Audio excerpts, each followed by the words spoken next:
tout de suite sur Live TV.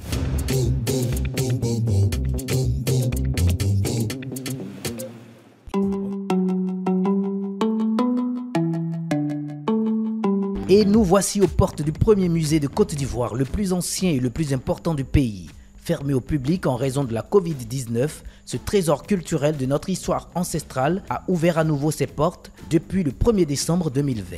Nous irons à la rencontre de la directrice de cette institution qui date des années 42.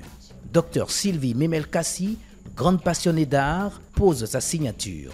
Et vous êtes dans Figure, l'émission culturelle par excellence. Les collections du musée sont estimées à 15 210 objets représentatifs de toutes les régions de la Côte d'Ivoire. À ces multiples objets d'art soigneusement conservés dans ce musée, s'ajoute une importante partie des biens culturels de la Côte d'Ivoire, encore retenus en captivité dans les musées occidentaux du fait de l'histoire coloniale. Là où la France parle de 90 000 pièces africaines dans les collections françaises, à Tervuren, en Belgique, qui est un très grand musée, c'est 350 000 objets du continent qui se trouvent là-bas. Il y a aussi les États-Unis, parce que à l'époque de la colonisation, la France était le gros ravitailleur de l'Amérique. Donc, des objets de la Côte d'Ivoire sont allés aussi en Amérique. Donc, on s'est rendu compte que finalement, le monde entier, le monde occidental en tout cas, a des objets de la Côte d'Ivoire. Nous disons que la déclaration du président Macron